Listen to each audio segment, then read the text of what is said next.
Okay. I think he changed his number. I don't know if you have his new number. No, I don't. I've been trying to get it from him, but you know, Brother E, you can't really understand what he's saying. Yeah. But Okay. All right. Let's move on, brother. Got a few more to do. Got about 20 minutes. If you give them the feeling of acceptance, like they're accepted, that's good. They will know, no matter how bad things get, they can always come back to mom or dad for help or guidance if things get too rough. And that's true, and it goes right back to what we talked about. It's kind of true to an extent. Well, it is, but when it relates back to the men's group, I have always had an open door policy. If brothers left, you're willing to come back, unless it was just something irrevocable with that. Like somebody telling somebody else's business, I'm not going to tolerate that. But when it comes down to families and come to children, we have to learn how to give love. And when somebody comes back, receive with love. And I don't understand sometimes that children may hurt your heart because you're trying to do the best for them and you're trying to sacrifice for them. But sometimes you have to let them learn their own, let them get their knocks, let them get their bruises, and if they're willing to come back. But you got to also remember, it always have to be ground rules. There always have to be boundaries. They can't come back the same way and do what they want to do. It don't work like that. You receive them, but always should be boundaries. Always. You know what? This has nothing to do with the broadcast, but I was just thinking about something you said that with KD. That's my little buddy. What is he, 7 now? He's 7. Mm-hmm. We're growing like a weed. Mm-hmm. I remember we were sitting in Northgate Mall one time. Mm-hmm. You were waiting for me, and then we had a little talk, and then we went downstairs. And you said, KD was starting to cry. You said, "You want me to give you something to cry about?" And I was just thinking about that when you were talking about that you should need to let the kids go through their. You got to. That's why it's so important to set boundaries. That's what my mother used to say. She said, "You want me to give you something to cry about?" Yeah, because you got to give kids boundaries because they will try you. Oh yeah, they will try you. Oh yeah. But you still do it in love. But out of the love, you gain that respect. You know what's funny? I remember doing this as a kid. My mom would say no. I go to my dad. He said, "Yeah." See, yeah. I was a master manipulator. Yeah, see, that's no good. You can't have. And I teach kids. Then my mom and dad figured out what was going on. Yeah.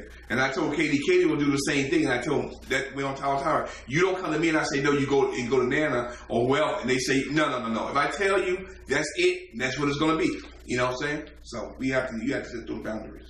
All right, brother. If you raise them in a home exhibit support for what is right, I ain't got no further than that. And what is wrong? That's right. You have to exhibit that support to the children. And now in our time and age now, we don't that very rarely exists anymore. That's why we are going through the murders that we go through, the drug addiction, all the things that we're going through in our society is because the support is not really there. Now, I'm not saying that that it could be a mother or it could be a father or it could be both. But usually it's a one-parent home, and that one parent can only do but so much. If they're out there working all the time, there is no structure. There's no guidance there. So the kids are out there, what we used to call back in my day, I call a latchkey kid. You know, your kids let themselves in at the school. You play games. You do whatever you want to do until the parents get home. You see what I'm saying? So back during the 50s, the 40s and 50s, that was it. There was somebody always home for that child to come home, and that created a good environment for them. Today, it's very, very difficult. But you can make it happen if there's two parents in that home, and you give that child structure, and he'll be able to get the support that he needs. You know what we call them? What's that? We call them hoodlums. You know, but if you don't have the support in the family, what are you going to do? You're going to have the problems that you create. We create our own problems. If you slowly allow them to see the consequences for their actions. That's right. You know what my mother said? That's right. My mom said life's all about choices. That's right. I tell you, my son that. Every time you make a choice, that's right. You're going to have a consequence. There's a consequence behind it. It's good or bad. Well, it's good or bad. And you got to pay. So you allow the children to see the consequence. If you do this is what's going to happen. I tell KDs a lot. I say, if you do this is what's going to happen. What do you want to do? And I give my choice all the time. This is your choice now. Now, this is going to be the consequence. If you do this, this is going to happen to you. He said, well, no, I don't want to do that. I'll do this here. You know what I'm saying? But you got to give them that because they got to understand that there is good and bad. He got pawpaw on him. Yeah. You know, because I'm not going to take no guards. I refuse to train him up and let him go free like that. That's not going to happen, you know, because there's too many of us, the young people out here now are lost, you know? See? You're training where the child is. Yeah, I'm trying to train the right way. And not saying that he don't get on my nerves sometimes. Yes, he does. I love him to death, but he get on my nerves. You know what? when you had him in the meeting that one time we were watching a movie, and he kept running around. Oh, yeah. It's like, yeah. I wanted to yell at him. That was your grandson. Yeah. So I didn't say nothing. Yeah. But he used to get on my nerve. He's like, Brother Josh. It'd be Brother Josh this, Brother Josh that. Yeah. Then it'd just be Josh. I'm like, you better put a Brother Josh in front of that. That's my little buddy. That's right. You still playing soccer? Yeah, no, he didn't play this year. He played basketball. If you show them how to trust you. Oh, so that is an integrity issue there. Because what they see, they're going to want to emulate. And then they gotta learn to trust themselves. There you go. You got to put that trust in them. If they see you doing right all the time, they're going to trust you by what you say. But if you always doing wrong, and they know that it's wrong, they can't trust you. They ain't going to believe what you say. And then they're going to go do the same thing. They're going to go do the same. Because you can't tell me because you're doing the same thing. There it is. Oh my God. No, the last one is really speaking to me right now. If you think back to your own childhood and the things your parents wanted for you. Yes. Versus what you chose for yourself. But see, we all have to go through our own road. And why do you think we got to go through our own road? Why? Because that's how we're going to learn. That's sin nature. That's the sin nature. That's how we are. But it also says, for what you chose for yourself may be inclined. Mm-hmm. But see, you got to learn how to go through what you need to go through in order to change, in order to grow. In spirit and in physically. Yes, that is true. That's true. Your parents could choose a road for you. Yeah. But you have to deviate. Yeah. And then learn from the deviation to get back on the road that you need to be. If you ever get back to that. That's the key. That's the key. Wow. That's huge. All right, let's go on back here, bro. Continue on. We got about 10 minutes or so. I'm going to be done. There we go. I'm on the right page, right? Yes, sir. That's correct. It's not easy letting go. Yes, that's right. Of the boys we raise as they travel the scary road to manhood. Yes. The world is full of people and experience that mean them no good. That's right. It is, however, the foundation that we set place in the early years that will carry them both and us through. Not every child will go to college or complete it. Yes. Not every child will wait until they're married to have children. Yes. Not every child will grow up to live a heterosexual lifestyle. Okay. With 2.5 kids. I don't understand why 2.5, but 2 cars, a 4-bedroom home, and a white picket fence. They ain't always work out that way. Once we get past what we think things should be, and accept what they are willing to be a lot happier for ourselves and our children. Yes. I've learned over the years, as long as we have not harmed anyone else or ourselves and become a productive citizen, we are doing pretty damn good in life. Yes. And that is the real meaning of success. Yes. We must embrace our differences, and that includes those of our children as well. And that's true. Every child is not going to turn out the way we want them to be. But we also got to paint them a picture that that life is going to throw them a lot of curveballs. Oh, yeah. Curveballs all day. All right. But they got to learn how to adjust to that. And swing for the fences. And that's right. And continue and never, ever give up. All right. And continue to encourage them. Everybody's not going to have the house on the top of the hill. Everybody's not going to be able to drive a BMW or a Mercedes or whatever it may be. Everybody's not going to. But that don't mean that they're any less important. All right. Because God gives everybody a gift. But they got to learn how to nurture that gift. And you as the man need to pull that out of your children. And it may not have to be your children directly. It could be children next door to you. It could be at the church or whatever. It's your job to nurture them and to pull those things out of them so they can be the best that they can be. All right?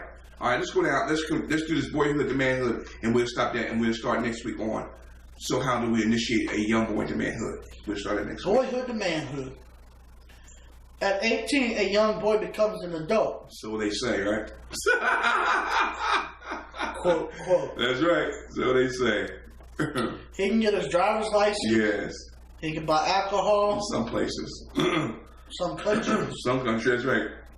In the U.S., you got to be 21. That's right. In a bar and bottle store, he can buy cigarettes. Yeah. He can sign his name to a piece of paper and bind himself to a commitment for life. Yes. He can go to war. Yes. He can go to jail. That's for sure. He can vote. Yes. And in most cases, he leaves school. Yes. Gets a job or goes to college. Yes. He also has his first serious girlfriend. Yes. And a few of his classmates become his lifelong friends. That's true.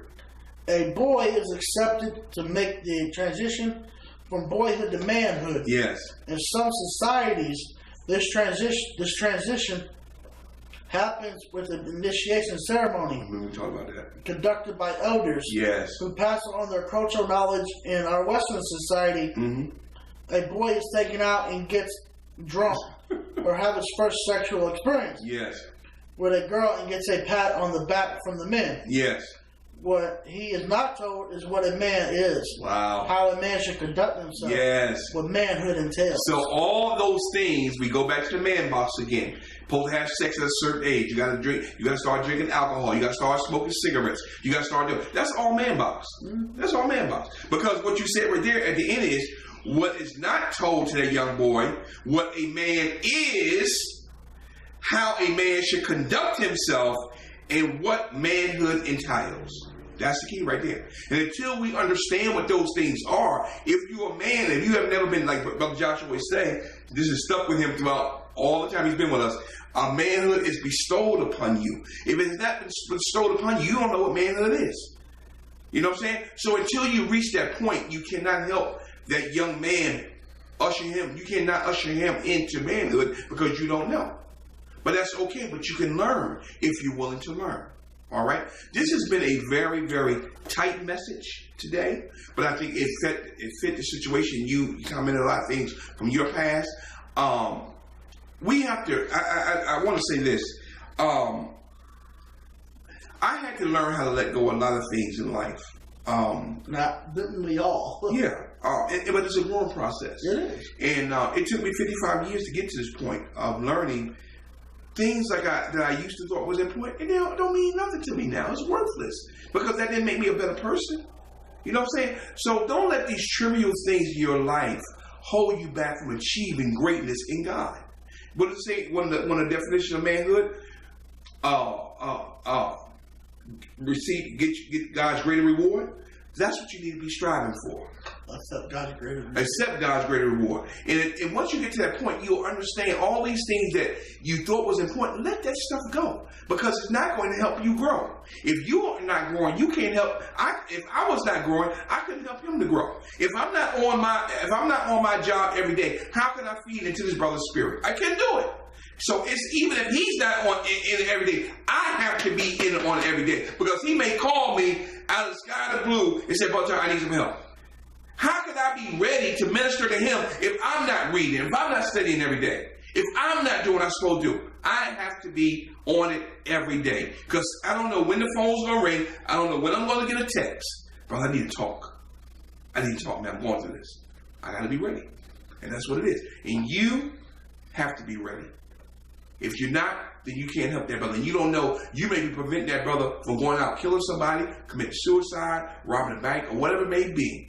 You're preventing him from doing something if you're ready to give him an answer and to support him where he's at and love him unconditionally without condemning, but being there to support him. That's what it's all about. Learning how to support. There, it's all about support and learning how to let go of that mess and get the good stuff in you, what's going to help you to help somebody else. That's powerful. That's a powerful message, brother. I love it. Any parting words, brother? Yeah, I got something today. All right, praise God. Well, this was a powerful broadcast. I hope that you enjoyed. We're so glad to be back with you again on today's broadcast. This is the last Thursday of the month of May, 2017. Next Monday, we want to wish each and every one of you a happy Memorial Day. Memorial Day is this coming Monday. Be safe with your family and friends. This is really the beginning, quote unquote, the beginning of summer. If you're going on vacation with your family, be safe, enjoy yourself. But always, wherever you go, take God with you, because He said He'll never leave you or forsake you. Praise be to God. We love you, and we look forward to seeing you next time here on the Trauma Net for Men. As we will always say, Brother Josh, it's not about what happens to you, it's how you handle it that really matters. Finally, the secret is out. Even strong men struggle. Praise be to God. We love you. We look forward to seeing you next time here on the Trauma Net for Men. God bless. See you soon.